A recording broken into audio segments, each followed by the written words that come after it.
There's a growing rift developing between China and the Vatican over the elevation of bishops.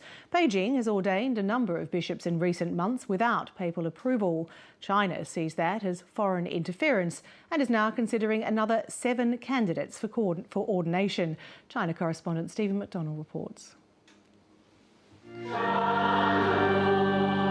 Unlike elsewhere in the world, the Catholic Church in China is operated not from Rome but by a local government authority. So when bishops are appointed, they're selected by what's called the Chinese Catholic Patriotic Association. For a long time this infuriated Rome, but in the last few years there had been an attempt to heal this division from both sides. The Communist Party and the Vatican somehow found a way to agree on the selection of bishop after bishop. The key appointment, seen as a major turning point, was when they together approved the new bishop here in Beijing. It seemed the relationship was on the mend. Now it's fallen apart. At the beginning of the year, there were statements made that were a straight-out warning that this was going to happen. Hong Kong-based Father Jim Mulroney is Deputy Editor-in-Chief of the Catholic newspaper The Sunday Examiner.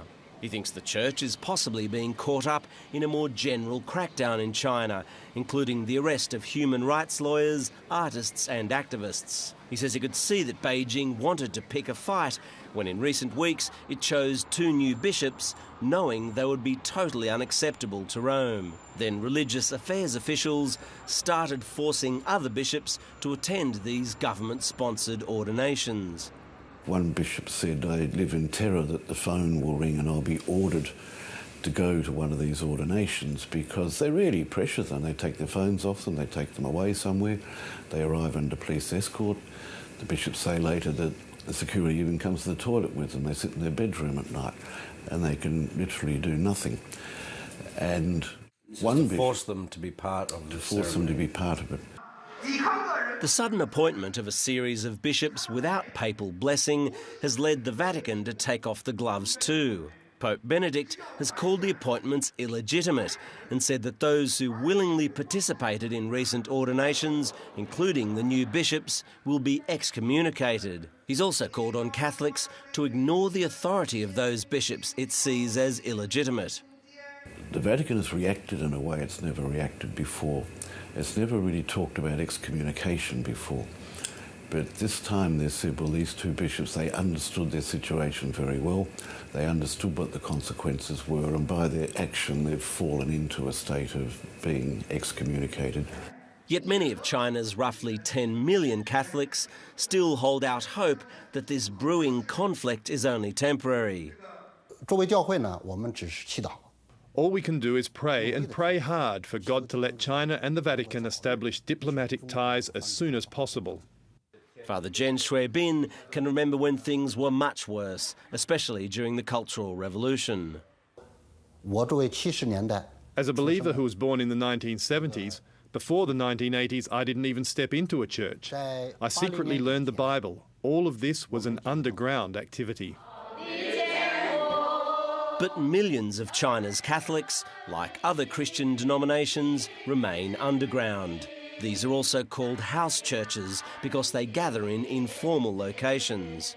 The official Catholic Church is accused by the underground worshippers of not being closely enough in step with the Pope's wishes. But the Pope has called on the 2 groups to come together. Our faith, the way we worship and our ceremonies are all identical. There are no differences, so I hope that in the future we can unite. Yet observers say that recent events are making that less and less likely. There was progress being made. Now I think this latest fiasco has probably put that cause back a long, long way. And really, almost in every part of the country now, people are on edge.